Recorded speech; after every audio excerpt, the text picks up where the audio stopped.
ناظرین، آپ کو آج دو بڑے امیزنگ پڑوسیوں کی کہانی سنانی ہے۔ کمال کا واقعہ ہے، غور سے سنیے گا۔ ایک پڑوسی تھے، بہت بڑا نام ہے، مگر ان کے برابر میں ایک غیر مسلم کا گھر تھا، یہودی کا گھر تھا۔ یہ مسلمانوں کے بزرگ ہیں اور برابر میں غیر مسلم کا گھر ہے۔ وہ غیر مسلم سفر پر گیا تو اس کے گھر میں لائٹ نہیں تھی، چراغ کے لیے پیسے بھی نہیں تھے، ساری رات ان کا بچہ روتا رہتا تھا۔ یہ جو نیک بزرگ تھے، انہوں نے پوچھا کہ معلوم تو کرو کہ کیوں بچہ روتا ہے۔ برابر سے پتہ چلا کہ بچہ اس لیے روتا ہے کہ ساری رات اندھیرا ہوتا ہے اور اندھیرے میں بچہ گھبرا جاتا ہے۔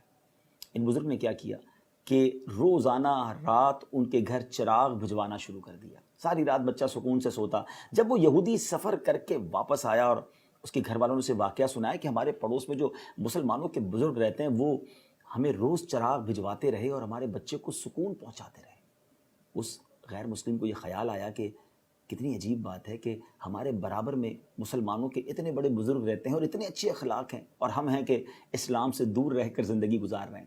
وہ یہودی کے خاندان والے اس مسلمان کے گھر آئے، دروازہ کھٹکھٹایا اور گویا اس طرح کہا کہ حضور، ہمارے گھر میں تو آپ کی طرف سے چراغ کی روشنی پہنچتی رہی، اب ہمارے دل میں جو کفر کا اندھیرا ہے اسے بھی دور کیجئے، کلمہ پڑھائیے اور ہمیں مسلمان کیجئے۔ ناظرین، آپ جاننا چاہیں گے وہ بزرگ کون تھے؟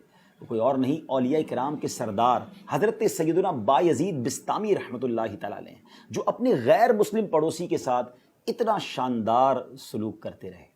اسی طرح ایک اور بڑا عظیم نام حضرت سیدنا مالک بن دینار رضی اللہ تعالیٰ عنہ۔ آپ کے پڑوس میں ایک شخص تھا جو روزانہ ڈیلیبریٹلی، جانتے بوجھتے پرنالے کے ذریعے گندگی آپ کے گھر میں بھیجتا تھا، آپ کو یوں سمجھیے اریٹیٹ کرنے کے لیے، آپ کو تکلیف پہنچانے کے لیے۔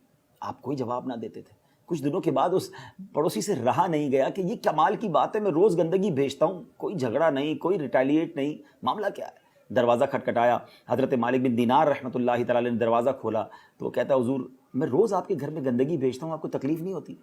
تو آپ نے فرمایا تکلیف تو بہت ہوتی ہے، تو پھر کیا کرتے ہیں آپ؟ کہا میں پانی ڈالتا ہوں، گندگی تمہاری طرف سے جو آتی ہے اسے دھو دیتا ہوں۔ غصہ نہیں آتا؟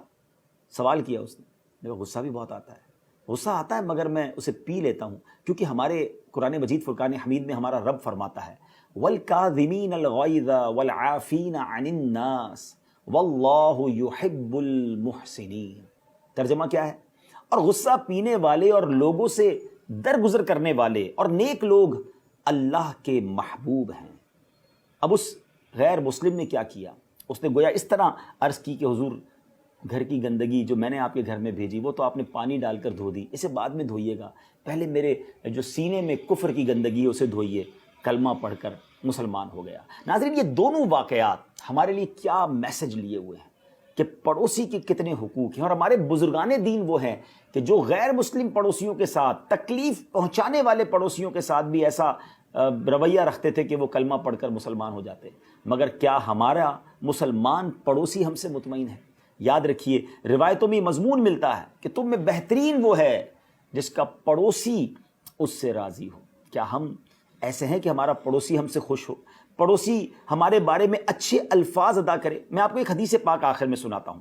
نبی پاک علیہ الصلوۃ والسلام نے ارشاد فرمایا، اللہ عز و جل کی قسم وہ مومن نہیں ہوتا، اللہ کی قسم مومن نہیں ہوتا، اللہ کی قسم مومن نہیں ہوتا۔ 3 بار قسم فرمائی۔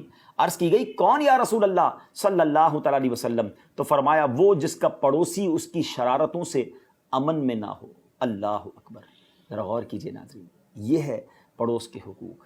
اللہ کرے کہ ہم اپنے پڑوسیوں کے حقوق صحیح طریقے سے ادا کرنے میں کامیاب ہوں۔ نبی پاک علیہ الصلوۃ والسلام ایک بار صحابہ کرام کے ساتھ بیٹھے تھے، صحابہ کرام کو پڑوسیوں کے حقوق بیان کرنا شروع کیے۔ صحابہ کہتے ہیں اتنے حقوق بیان کیے کہ ہمیں یہ خیال ہونے لگا کہ نبی پاک شاید وراثت میں بھی پڑوسی کے حق بیان کر دیں گے۔ اب ہمیں یہ غور کرنا ہے، ہمارے پڑوسی ہم سے راضی ہیں، یہ تکلیف میں ہیں، اگر وہ تکلیف میں ہیں تو ان کو راضی کر لیجئے، کیونکہ پڑوسی راضی تو انشاءاللہ رب بھی راضی۔ اللہ پاک ہمیں پڑوسیوں کے حقوق ادا کرنے والا بنائے۔